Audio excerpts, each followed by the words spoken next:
This is the gang line where all the dogs get hooked up. The dogs we run are Alaskan Huskies.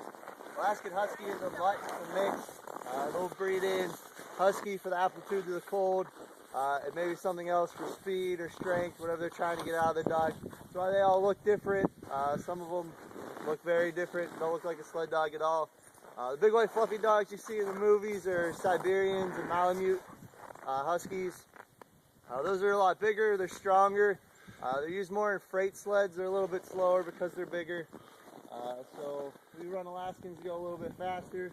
Now I get hooked up to the gang line here. The gang line's this black cable in the middle, and it's attached to the sled. So that's what helps you go. The back of the dog's harness is hooked up to the red lines on here. The red lines are called tug lines. So the dogs are tugging on it, pulling the sled.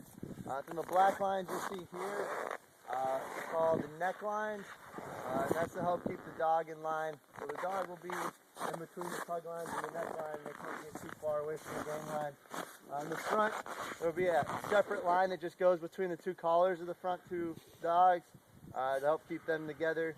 Your front two dogs are called your lead dogs. Your lead dogs are usually your smartest dogs. They help get you from point A to point B. They're a little bit more obedient, listen to your commands. They know what's going on. If you have a trail system like this, they usually know the trails, so they already know where they're going. Then your second two dogs will be your point dogs. Your point dogs are usually your younger, faster dogs. Smaller dogs, the fastest, and they help push the team along and challenge the leaders to go faster, challenge the whole team to go faster. Run 6-dog teams. Sometimes they're not your smallest or strongest dogs, or whoever else you got. There's some big dogs we run in point.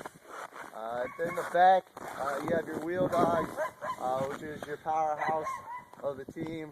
They help you turn and stuff, usually your strongest dogs. Strongest dogs are usually the biggest dogs. Not the case all the time.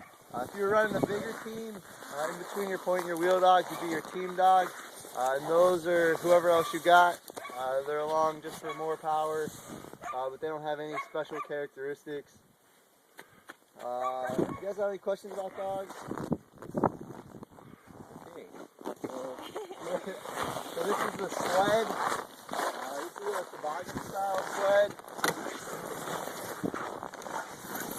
There's also this toboggan style sled. It's kind of in the middle of the size of the sleds. It's good for hauling people or gear, which we do a lot of both up here. There's also a basket style sled, which is a little bit smaller, higher up off the ground. It's more commonly used in racing. Then there's a freight sled, which is a lot longer, used for hauling freight places. So on this sled you got the brush bow. Brush bow is kind of like the bumper. If you hit a tree or something, it'll help keep you on the trail. On the bottom here you have the bed. There's a piece of plastic. If you're in deep snow, it'll help keep you up on top of the snow a little bit better, keep you going a little bit faster. Then there's two runners, and the runners have a piece of plastic on them, and that plastic's just to give you a little less friction, help you go a little bit faster. Then you got the bag here. That's for a person or gear, whatever you got. And then back here is where all the magic happens. So if you guys want to come maybe around this way where you can see everything back here. So there's two different types of brakes. There's the tread brake here, which is a snowmobile track. And then you got your bar brake. Your tread brake's the main one you're going to use. And you can either stand on it with one foot, or a little, maybe both feet. Then if you need just a little bit to slow down a little bit, you can put your toe on the runner and dig your heel in a little bit to slow down just a little bit. Times that you really have to brake are when you're going down hills.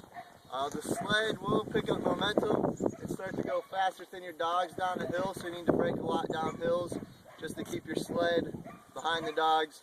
You don't want to hit the dogs. And you'll see your gang line get loose. You'll see it like dip down to the ground.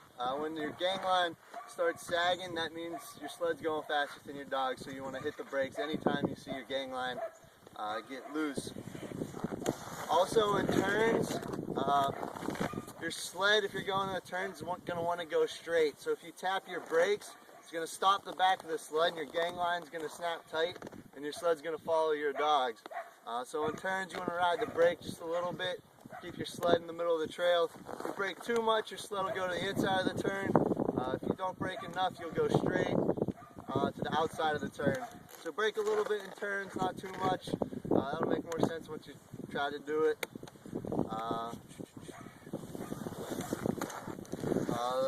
Yeah. So for stopping,